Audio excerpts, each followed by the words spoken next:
Hey everybody, it's Sarah Saxby, your transformation coach at Strategies for Happiness and author of Comfortable Hell. So today, I kind of just like to talk about whatever pops up in my head at the moment. So today I was kind of thinking about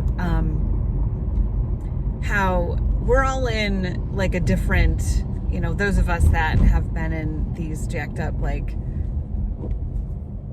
abusive relationships or whatever, we're all kind of in a different, a different place, right? There's those of us that we know we feel like shit every day and we have anger and rage and all of this stuff. And, we know we're not allowed to be ourselves, right? In the relationship. We feel like a pod person. We feel like we don't even know who we are anymore, but we're stuck there. We're stuck in this relationship, and it's like we can't even see. There's different levels of being able to see the abuse, right? So there's those of us that are in it, and it's like we're so far in it we can't even see straight. Then it's we're actually waking up, we're talking to our friends, we're starting to see it for what it is. It's like you're in a movie and it's panning away from, the main character, and it's spinning and you're like, holy shit, is this really happening to me? And then, there's those of us who are on the other side of it going, holy shit, how did I put up with that for so long?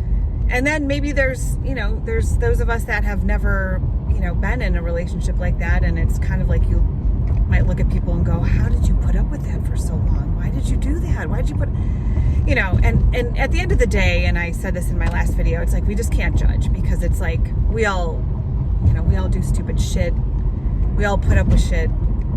It's just what it is. But, so I don't know. I was thinking about that and how we really need to be kind to everybody and be patient with where everyone is at, our friends and all that we see going through stuff, especially me, being on the other side of it and having woken up so much over the last few years. And it's like, oh my God, it's crazy. But it's like, I still look at it and shake my head what the hell was I thinking,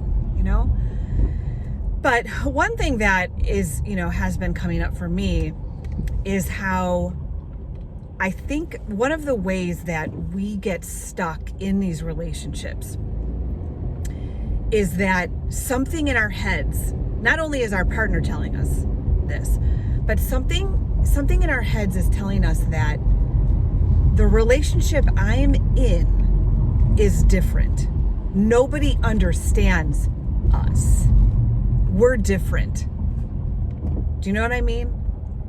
It's like, no, you might be talking, you might tell your friends a few things and your friends are like, dude, you're being abused. Get the fuck out of there. What the hell's happening? And in your head, you're like, they just don't understand us. We're not like anyone else. Okay. So if that's kind of what you're thinking, let me tell you, you are like everyone else. Your relationship isn't special. Abuse is abuse. Because I remember being in that situation where it's like I was told, don't compare, that's why I stopped talking to my friends, because it was useless, because we were different. My relationship was different. People weren't going to understand. So what he would tell me is that don't compare us with anyone. We're not like anyone else. So how can you compare us?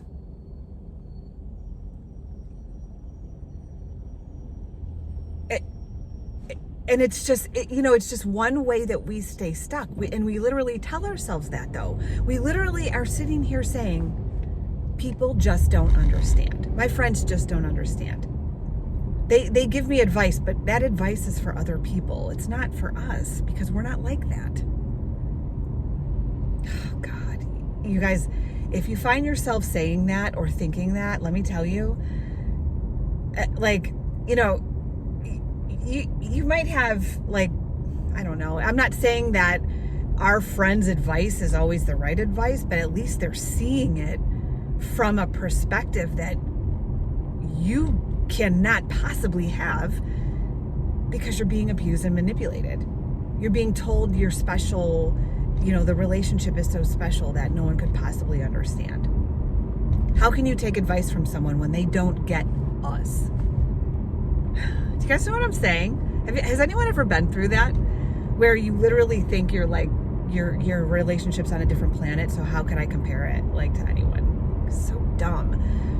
That's just like this, it's like you're being fucking bamboozled. My entire relationship, it was like bamboozled. Like, what the hell was I thinking? Like and it was, this running around and doing everything I could, I know I talked about friends in my last video, but it's like, I didn't want to go out. Another reason why I wanted to stop talking to my friends was because my friends would bring up things that we did in the past. And I'm not even talking about like dudes, like I'm just talking about my friends would be like, oh, remember when we went on this vacation? And then I would inevitably get yelled at all the way home from wherever we were. The next day, it was like he couldn't get out of his mind that, I went on a vacation, I met him when I was 46. Let's see, did I do anything before that? Did I have any experiences before that? But I wasn't allowed to talk about any of them. So let me tell you guys, if you're in a relationship where you're not allowed to talk about your past, and I don't mean you need to go into whatever, you're an adult, but why can you not share the fun things that you did pre-douchebag? Why can you not? Well, for one, it's because you're allowing that to happen. I allowed myself to be in a relationship where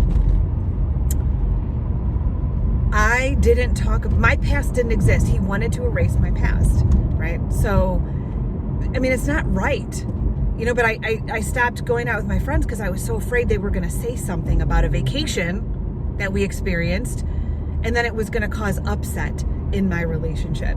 And I was going to have to spend days trying to figure out how to be better or how to stop doing more things that were me, or try to stop forgetting who I was just so he could feel better about himself. Because you have to understand, with abusers like that, they're constantly comparing themselves. They're constantly comparing themselves. So it was like, it's like this, if you had other experiences, that makes your douchebag look worse, look less than. And that is their biggest fear. I feel like I'm all over the place in this one, but I'm sure there's things that resonate with you guys that I've said. And, I'm living proof that I'm on the other side of it. And it was really hard. And I'm, sitting here watching other people go through it right now. And it's really hard because it's waking up a lot of things in me to go through it again with people. It's kind of shuffling things up again and making it come out, and I'm glad because I really need to talk about it again. I've had a lot of people, they're like, where are your videos? Oh my God. Bless all of you who say that, because, I sometimes I kind of get frustrated and I stop doing it, but now I feel like it's, going through it with friends, it's waking back up, and now I need to talk about it again. So, Sarah at strategiesforhappiness.com is my email. Comfortable Hell is my vlog.